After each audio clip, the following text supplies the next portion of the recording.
Now I take this opportunity to invite Dr. Animesh Jain, Professor, Department of Community Medicine, MAHE. He is also the Deputy Coordinator of Medical Education Unit, and he also holds to his distinction UNESCO Chair for Ethics. Sir's talk today will definitely bring in more clarity on the part of the faculty on how to have difficult conversations among different professions. Over to you, sir. So, good morning once again, and I would be talking about interprofessional communication. And I know that quite a few of the people in the audience have a fair and a good idea about communication and communication in different contexts. But I would try to take this session in a different way, where I try to interact as well as try to give you some specific scenarios and stress on certain things many a times we do not really look at. So let me start off. Now this is, again, this may be a cartoon, but if you look at, there's somebody who comes and then to the hospital or a health facility and is asked at the very beginning, so what seems to be the trouble today, what brings you here? And again goes into, say, casualty or somewhere, and again same kind of question, and again the attending doctor, or so you see. And then the person is, oh, for Pete's sake, don't these people ever talk to one another? And that's the essence of interprofessional communication, because many a times what happens is we do not really talk to our colleagues, talk to different professionals. And so that's something which is more important. And in this session I'm trying to bring that, as well as a few basics and general uh, principles of communication as well. This is another one. Now, as you see this is again a cartoon which I have taken, but just to give you an idea. So again, it's very important that everybody is on the same page, because if we are not on the same page, there could be disasters, there could be catastrophe. Now here, for the safe patient outcomes, for having the outcomes which are desired, we need to have everybody on the same page. And that's, you see here, and that is why we lift on three, because you see the patient is down and the legs are in the hand of the third person on your right. So again, that's important.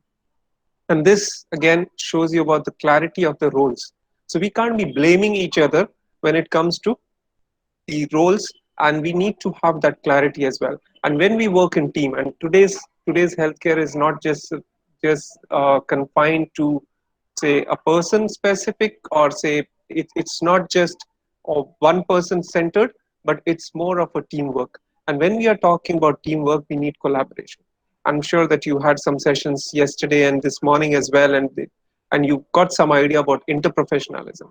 So at our Mahe Famer Institute, we talk about interprofessional aspects, and we talk about interprofessional education, interprofessional collaboration, interprofessional communication, and later you have sessions on ethics and how it can be related, the whole concept of interprofessional in dental education and dental practice. So you will have those sessions as well.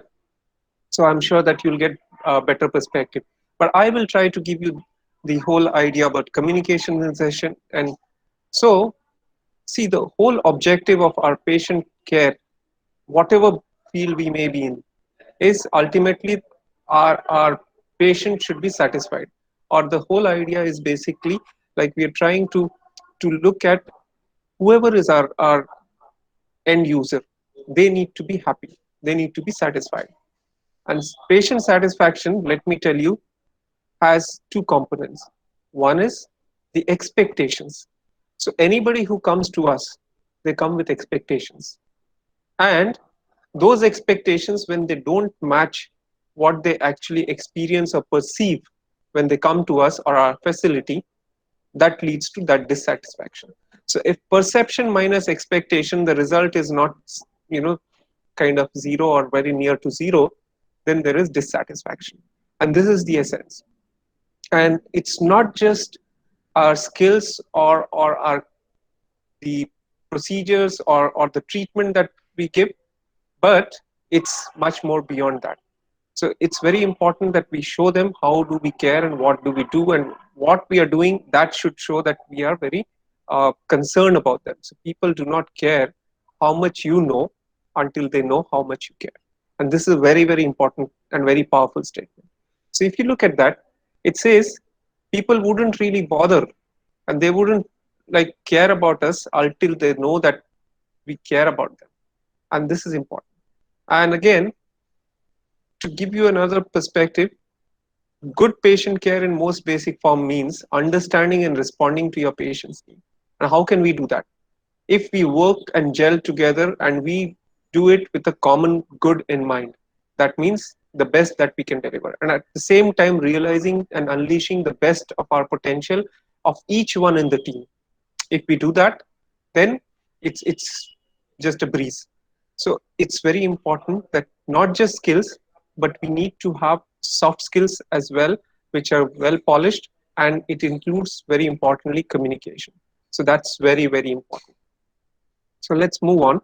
Now, just the basic, and again to just refresh, see, communication means there has to be a sender, there has to be a recipient, and there has to be a message which goes from the sender to the recipient. There could be various channels. It could be in the form of speaking, writing, graphics, video. Right now, in this current situation, we are actually interacting using these technology.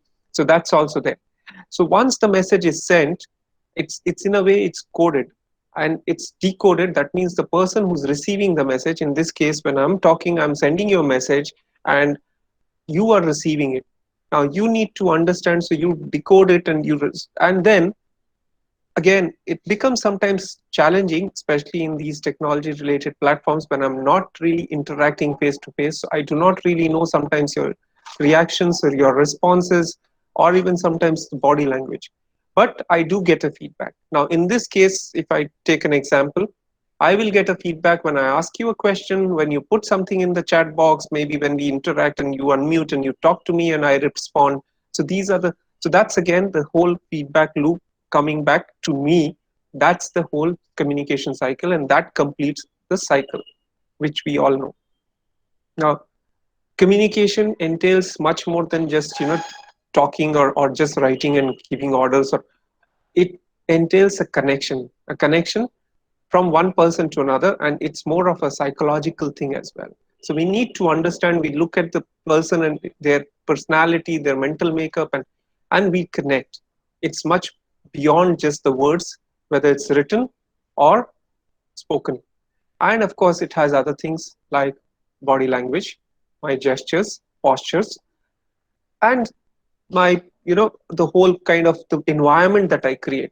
So if I create an environment which makes everybody at ease, which brings out the best, and they are willing to share, they are willing to talk, they are willing to bring up their ideas, and they feel non-threatened, they are fearless, they can speak, they do not have these kind of uh, pressures of hierarchy. So then of course there has to be hierarchy, but that means it doesn't intimidate them. So that all those things are important as well. So again, uh, 7 C's of effective communication need to be remembered. One, when we communicate, it should be complete. For it to make sense, it needs to be complete. At the same time, I cannot keep on going on and on and on. It needs to be concise. So I need to have a complete communication, but at the same time, I need to tailor it in such a way that I would be able to keep it concise and to the point, focused. At the same time, I need to be considerate. Right now, if I'm talking to you, I need to have the whole thing in such a way that I complete my session within the allotted time.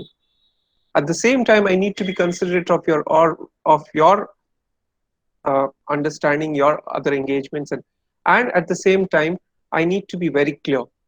So clarity. So it's very important that in a team we need to be considerate about another person's responsibilities as well as their challenges, and the clear message has to be delivered. At the same time, we need to be correct and concrete, and very importantly, though the last but one of the most important thing, being courteous. Now courteous, it's not just something which is to be just labeled or written or said, but it is to be demonstrated by our action. How do I show courtesy? I cannot just be saying that, good morning, good afternoon, or hello, how you doing? Those are there. But courteous is how we present ourselves and how do we conduct ourselves.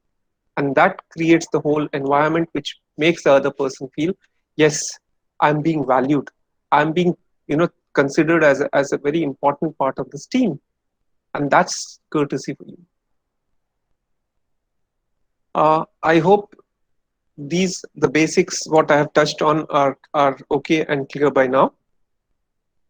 So I'll move on to very important aspect, that is non-verbal. Now, many a times we don't really pay importance or attention to this. Now, I would spend some time to give you some ideas on this before I move on to another segment. So, non-verbal. Now, of course, we know about verbal. We talk so much and we listen as well.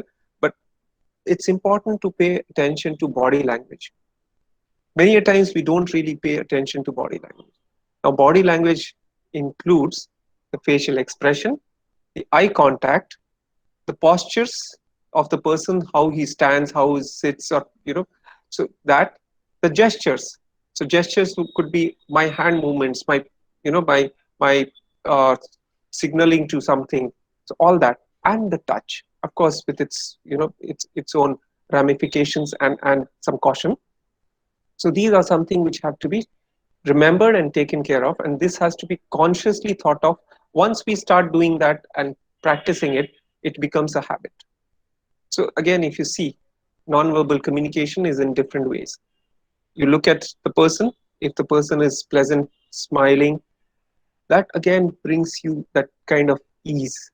You feel very happy. You want to interact with such a person, compared to a person who's got a very flat, a straight face.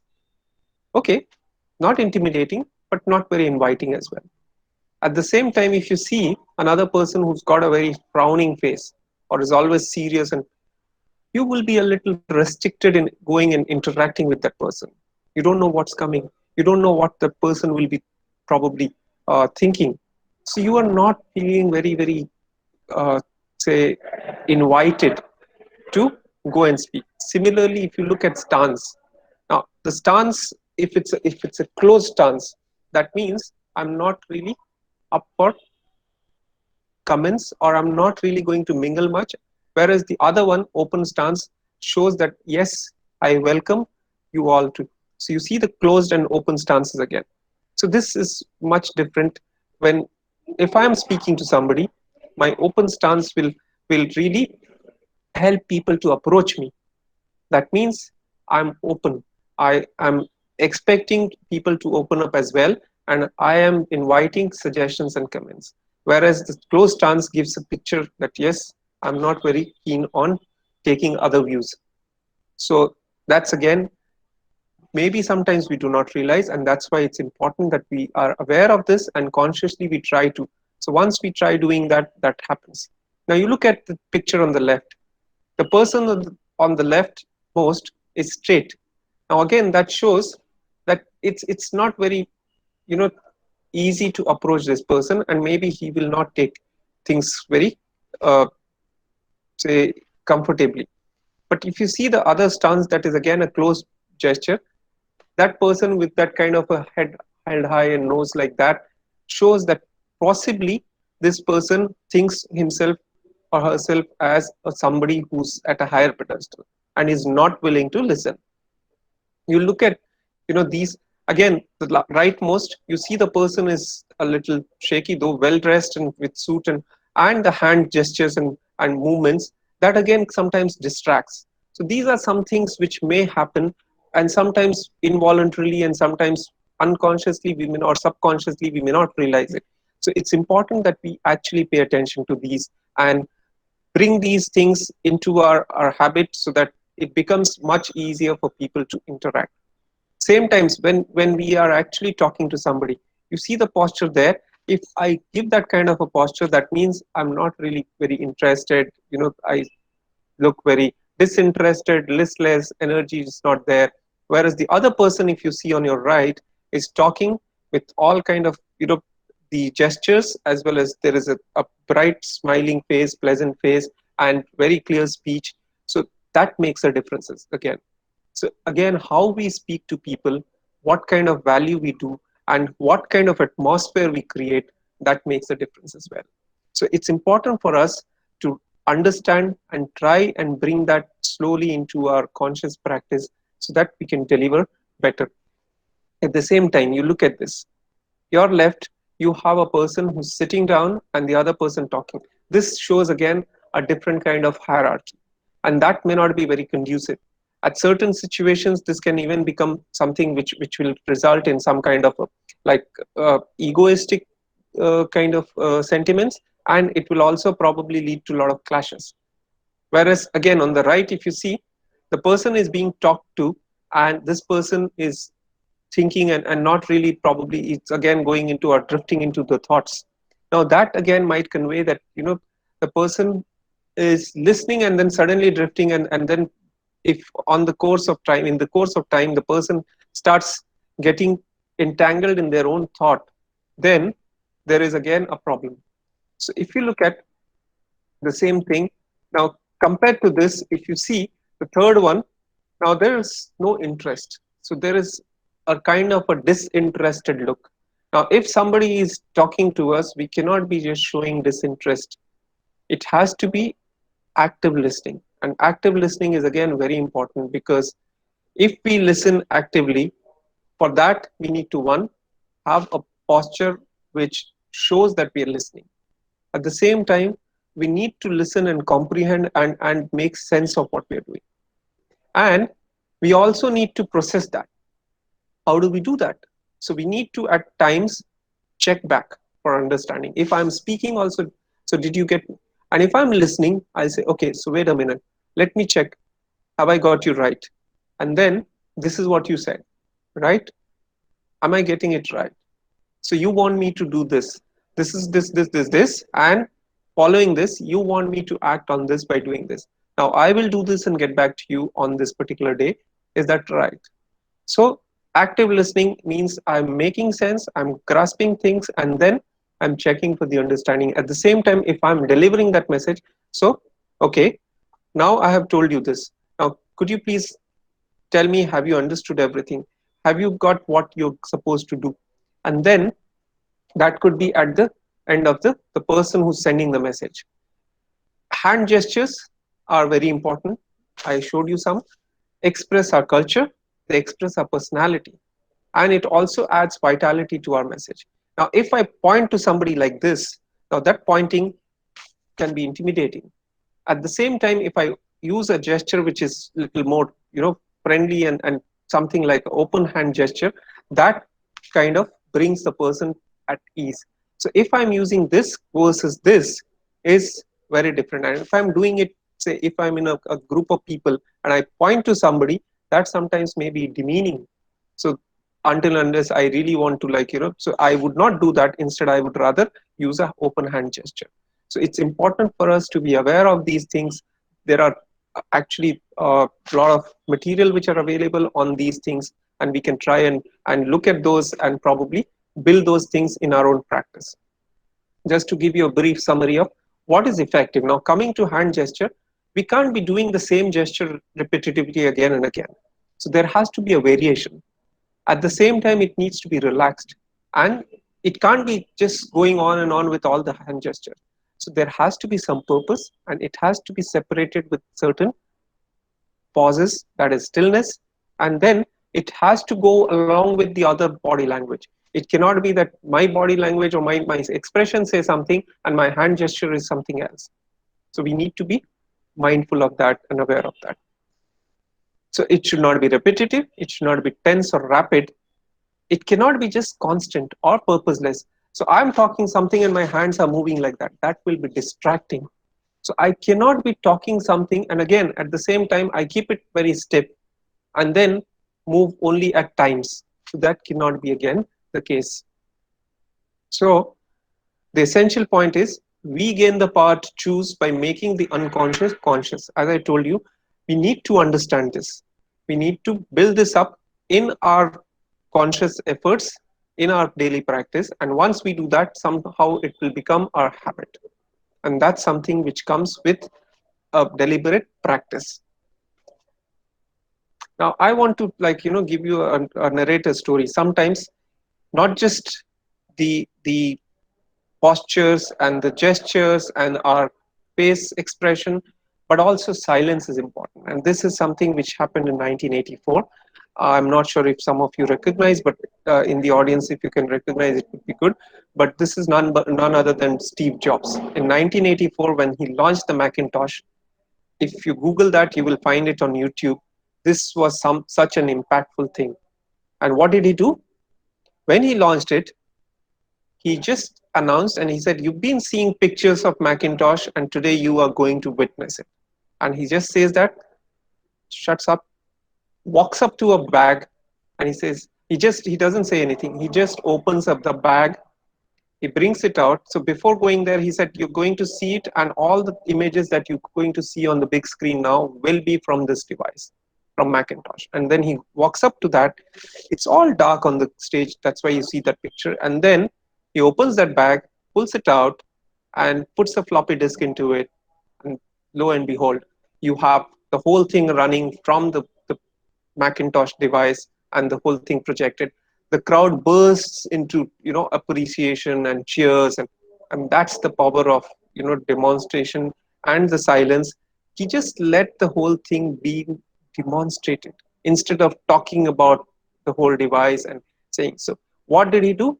He let the thing, prove and show it for itself just by giving that prelude.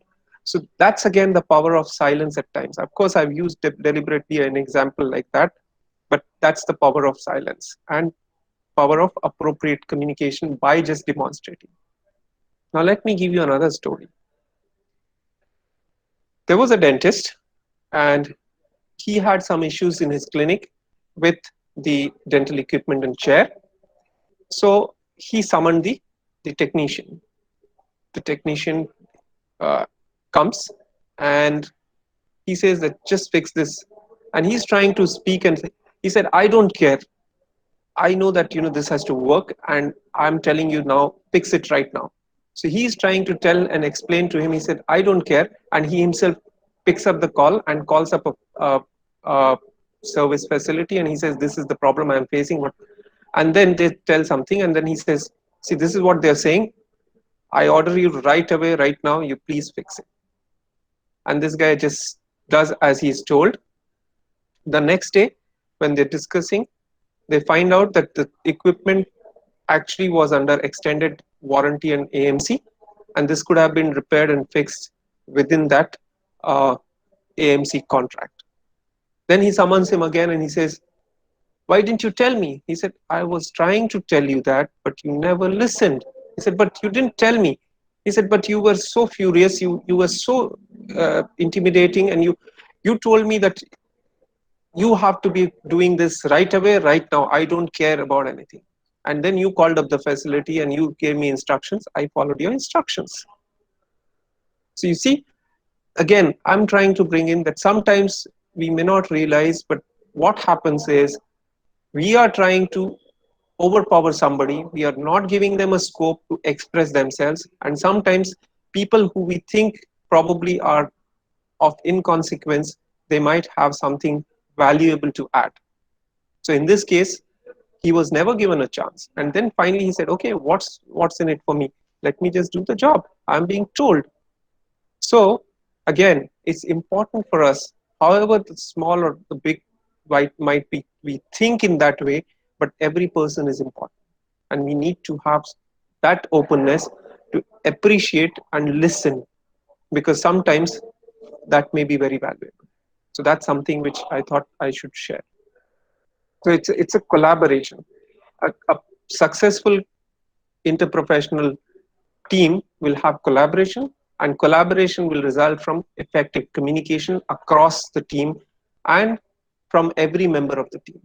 Every member of the team has to demonstrate that. Because if communication breaks down, the learning and functioning breaks down. So we have been trying to give that kind of a principle in our, of course, the Mahe Faimer Institute, and I'm sure that Imran would be able to relate to that, and people who have come in contact with that. Now, coming to again another example. Now, this is another example I take inspiration from, and take liberty to modify the scenario that Simon Sinek, one of the authors and a motivating speaker, talks about. But I have taken it in the different context. He talks about a person who's actually working in two of the hotels as a particular bartender. So I'm talking about this particular person who's working as a receptionist in two facilities as part time. Now, if you look at the receptionist on the top right hand side, looks very pleasant, but the same person in another setting is looking such, uninviting.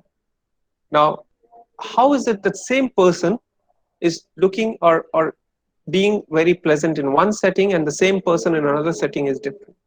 It all again boils down to our the environment that we provide, our communication, and the way we handle people. And it's a fact. I'm sure that many of you in the audience will appreciate that many a time same people in different teams behave differently. So it's not the problem with the people, it's the problem with the dynamics in the team. It's a problem probably with the communication, and that's important. So it's been uh, reported that competent individuals can come together to form incompetent teams. At the same time, individuals who perform competently in one team may not do so in the other team, like I told you. And one incompetent member need not necessarily functionally impair some team, but some other teams he or she will impair. So again, it's not just about that, but there is something beyond. So what's that beyond? It's again that the kind of relation we have, the camaraderie, and of course the communication, and the kind of environment that we create. So collective competence versus collective incompetence. So what is the difference? It's the supportive work culture. Now, work culture has to be brought up, and it has to be the vision of a person who's there, but of course it's a collective responsibility. So when we do this, it's not just talk, but also creating that environment which goes beyond, and that is important. So workplace culture, now if you see here, what you see is one person leading and everybody is following. Of course, for certain things you may require that, but you need to bring that why perspective. Why is this important? Why everybody needs to understand? Why everybody has to be on one page? Why this is the important goal, and how can it help everybody? So that's important. Whereas if you see here, there are certain pockets and people are working in some teams compared to what we saw here. So there are people working together, they are trying to piece things together and then progress. But if you see here, there is so much of collaboration, there's so much of healthy discussion, and this is a team which is going to obviously achieve much more, and they're going to do much more, and this is a team which will be much happier and very happy to be doing what they are. And this is the kind of team which we actually envisage and ideally look forward to. So it's been demonstrated that we need to engage employees, because engaged employees will lead to actually much more productive uh, outcomes. So if you look at this, what some managers don't realize is that people want to do good work, create a happy, positive work environment, and people are naturally motivated. Even better, they motivate themselves and each other. So it's important that we have a healthy team which is happy.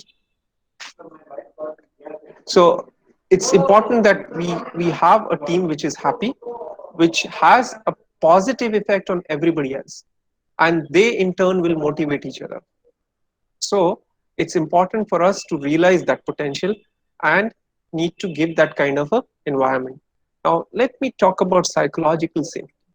Since I talked about the environment and the work environment in the workplace, so it's important for us that give that kind of a feeling and security to people, that if they come up with something, their ideas, their concerns, their questions, or even if they happen to make some mistakes, they are not going to be humiliated or punished. They are not going to be sidelined. If that kind of atmosphere and environment we can create, and then if collectively we look at and then try to fix those things and then move on and understand those things, automatically that will become a kind of a workplace everybody would like to give their best from their potential.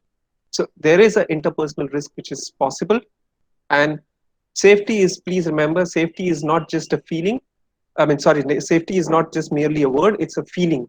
So I need to feel safe. If I feel safe here, I would be able to do things better. At the same time, if I feel that it's not going to be appreciated, I'm going to be threatened, why should I bother? So then I start working only for the sake of working. I start doing whatever is my responsibility, and that's it. I would not like to go beyond that. I would not like to realize my full potential or go beyond that. In this context, I want to bring in two concepts: the cuss words. So let us have this culture where even any member feels that there is something amiss, there is something wrong, they should be able to bring it up. And sometimes in a context where there is a hierarchy and there are different type of people available and involved, they may not want to straight away pinpoint or say, if there is a nurse who wants to say something and there's a postgraduate also there or maybe an intern there, he or she may not directly point out to the consultant and say that I think you're doing wrong, and that may not be taken lightly also, and that would be not really good. So what can be brought up is there is a way. So he or she can say, I'm concerned that this probably is going to have outcomes which may not be favorable. I'm not very comfortable, I'm uncomfortable with this process or procedure, can we check?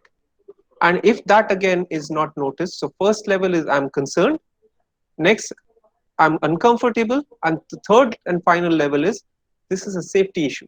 We need to check. And this has to be resorted to when the first two warnings have been ignored and the consultant bulldozes and says that. So I'm taking that example of the consultant and a nurse and a postgraduate and intern. So in that context, I'm saying, so if that person bulldozes, then he or she might have to, the nurse might have to say, this is a safety issue. I might have to look at and probably report it if required to the concerned people.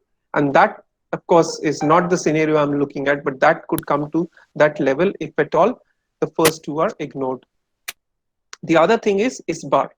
So what is this ISBAR? ISBAR is when we communicate to somebody, and especially over the phone, introduce yourself. Introduce yourself, from where are you calling, why are you calling, and also about if you're talking about some patient, so talk about the patient and give an idea about the situation. That is S. Some background details of the problem or the clinical history, and then what is your assessment? Following that, what recommendations do you have, or before you actually ask something, so what you are going to think of, and then ask for what is the advice that you would need to follow. So ISBAR is again a concept which is widely accepted. It's been shown that it helps in interprofessional communication. It also improves the patient safety.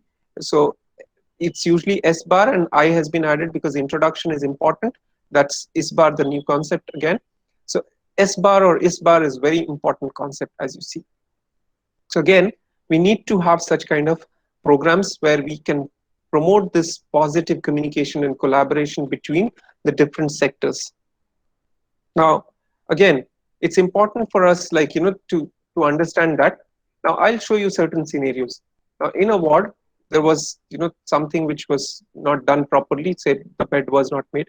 And think of it, if the nursing superintendent comes and shouts at the nurse at the ward or the nurse station and says in full glare of, everybody else watching, and maybe the other junior doctors and interns and medical students being posted there, look at the morale what the person will have.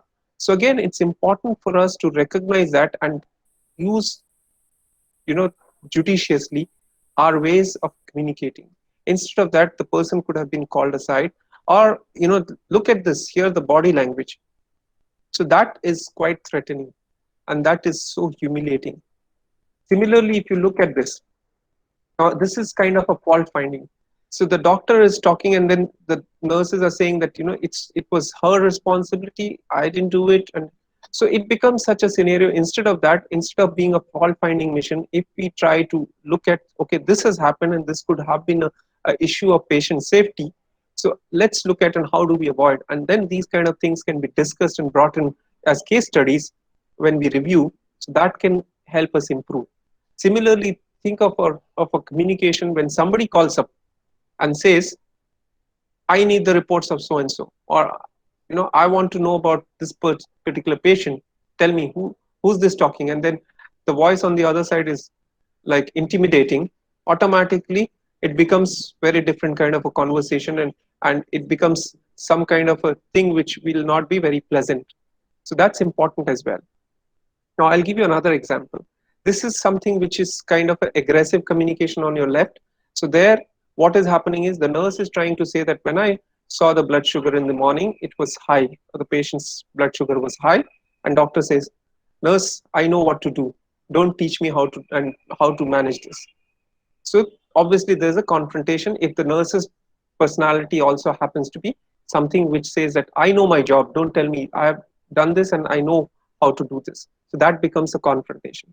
On the other hand, the passive kind of personality of nurse, when the doctor is shouting, will just turn away and say, okay, fine, I don't care. But please remember, it's our collective responsibility, as I said, to see that the patient outcomes are good. So what would somebody who's going to be assertive do? So a nurse who's assertive would take this situation and turn it in such a way, would say, instead of saying that, this is what, and I think that, so it would say, I measured and I would like to report to you that there was this high blood sugar, and I think probably we need to do something. What do you suggest? Again, the doctor might say that, nurse, I know my job, don't tell me what to do. I'm not saying that, but I'm just saying that this could sometimes be difficult, and patient is having this kind of a problem, and this high blood sugar in this patient last time had resulted in the patient going into complications, or say whatever issues. So I would like to suggest that this could be. So if the nurse is assertive and at the same time is not very passive or aggressive, that can diffuse the situation. And you look at this, when I said this, it was an I perspective. So I did that, I felt so, and this is my opinion. So this is what has to be. Instead of that, trying to say that you are doing this, or you are being aggressive, you're not listening to me in the previous case. So that could be something where there will be confrontations. So there are different papers which have talked about reducing barriers to interprofessional training, promoting interprofessional culture competence. I think I'll just show you a few of them. And this particular again paper talked about the doctor's dilemma in interprofessional education and care, and why and how should the physicians collaborate. So this is a very interesting paper. So there are some papers which are there on this if you can look at the literature, but I'll give you a gist of another very important paper before I conclude, and some of those things which came up from the people who, or the students who participated. So before I go to that, let me tell you, an effective leadership is actually something which will realize the potential of the entire team. They know that there is reciprocal interdependence. It's the team is comprised of people, and everybody has their own skill sets. They have their own strengths. So we need to actually leverage that, and there is interdependence. We need to empower the team members, as I said, by creating an environment, and so that they know that they can step up when required, and they will not be they are not going to be actually demeaned or insulted. Inviting and welcoming inputs, and showing the fallibility of each of us. So that's important. Now, if you look at this, as I said, this paper looked at a particular way how problems which may be thought of as problems actually might also provide us answers. So we've always had this thing that we guard our territory. We say that, no, this is our domain, this is what we want to do. And of course, there will be people that would not want to change. So we need to look at those people, and we try to minimize that negative role modeling as well. So if you look at that, somebody says, one of the faculty in this particular study says, so my concept of interprofessional learning is about really changing the way we think about the work readiness of graduates, the product, the outcome, and think about how we create the mix of learning experiences using the expert disciplinarians to embed the concept of what it is to be a first-class nurse or a first-class doctor or a first-class dentist, interprofessional. So that's what we are trying to look at. Another paper, it's talking about implementing successful interprofessional communication opportunities in healthcare education. So you need to look at some of the quotes that I have brought. You need to leave your pride at the door, and that's something, the ego. So that has to be left at the door, and understand that patient is the priority. We need to understand that we all have a same common goal. We are focused to that. That means the patient's welfare. Everyone's here to catch the problem and effectively communicate and not to blame anyone. So this was from a medical student. And then another male student, medical student, said that it was so nice that we were coming together and gave me an opportunity to meet with the nursing student, and it's something that I hadn't done before in our group. And we learned that nurses do a whole assessment when the patient is admitted to the hospital, and we didn't know that. So it's important to learn what nurses do. And why is it important for us to expose the medical students early? So that they understand this. Because otherwise, we have this kind of a thing where the medical students are taught in such a way that after some time they become, they kind of understand that they think that they are superior. And that kind of a concept comes. In fact, there have been studies which say that as they go through the medical school, move towards final year, they have that kind of air that they are always superior, and that's not the kind of attitude we should give them. Another one says it felt good because it seemed like we were all on the same page. We all understood what the problems were, regardless of what our discipline was. The first thing to do was to worry about the patient. I think it also reminds all of us that our egos are not what is the most important thing. Patient care is. And that's what is the message. So if you know, remember from the sessions yesterday and this morning and the coming up sessions, so IPE, interprofessional education core competencies, rely on teams and teamwork, clear understanding of roles and responsibilities, communication, values and ethics. And that's what the sessions over the 2 days are built on. So I hope we understand that we are all part of the jigsaw puzzle. We all have our own strengths, and we have to fit into the whole picture in some ways, so that we can bring the best in all of us. And then I would like to end with this and say that I would like to acknowledge a few people, Dr. Mary Beth Scallon and the PhD Famer family, the NPOA Dental Education Unit, and the Medical Education Unit of KMC Mangalore. And I would like to end with this picture, that we know that now IPE means learning with, from, and about each other, and that's the basic premise that we are trying to bring in from our Famer, because that's something which we have to understand and bring it to practice. And we need to understand that interprofessional is about coexisting, and hopefully that would lead to interprofessional education, interprofessional communication, and IPC is interprofessional collaboration, which leads to the larger good, that is patient safety.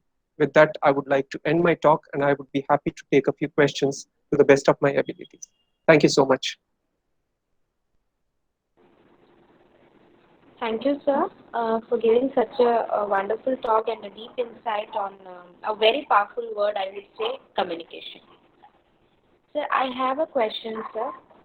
Yes, So please. you said effective communication is very important for a team or to build a team. But even some scenarios we need to have demonstrations as well, not just communication. So this effective I couldn't hear communication.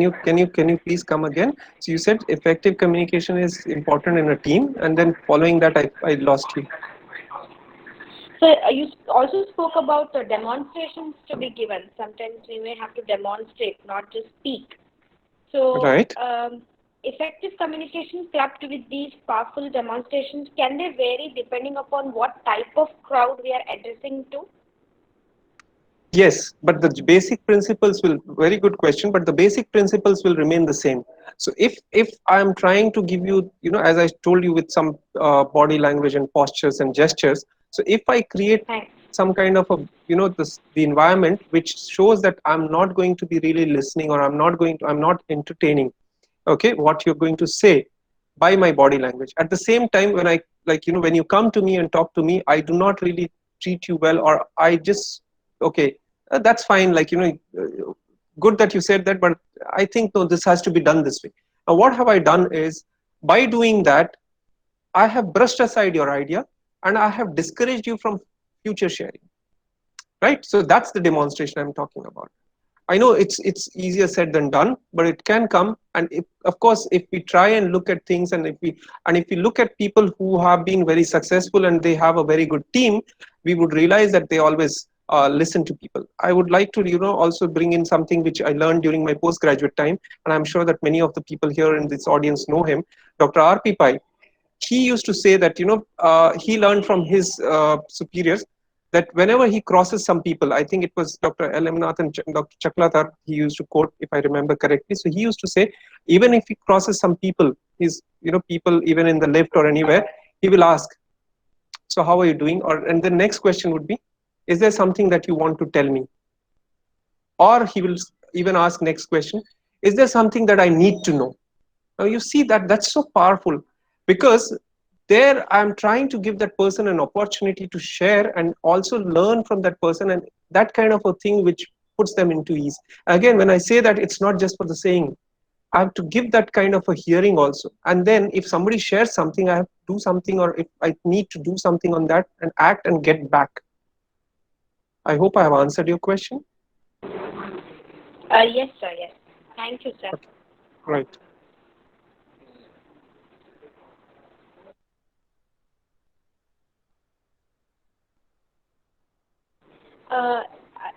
If are there any further questions from other delegates? You can kindly type the same in the chat box.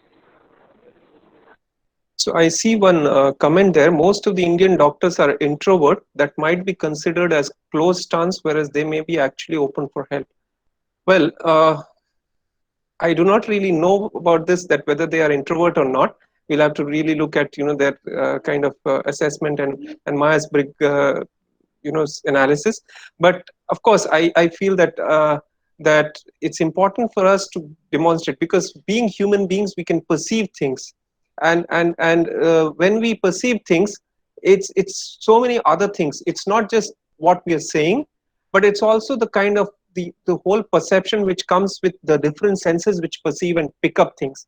And trust me when I say this, that if I am in a particular environment, I very easily and very quickly sense, and most of us will do that, that we sense whether I'm welcome there, whether I'm taken seriously and sportingly, and that is something which I'm referring to. I know it's a little difficult when I want to say this and on an online platform. It's much easier probably to and demonstrate or say this in a place where it will be offline, and we are in the same place. But this is what I'm trying to say.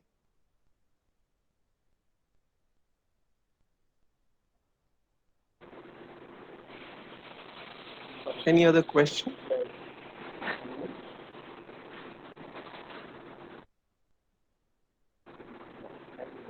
Thank you, sir. I think there are no further questions. Thank you for Okay. such a wonderful presentation. Thank you very much. It's been pleasure being here, and I'm sure that these sessions would probably give you a different kind of perspective, and especially about interprofessional. And I'm sure that the torchbearers from the Mahe Famer Institute in your institution will definitely take this forward. So thank you so much. Thank you, sir.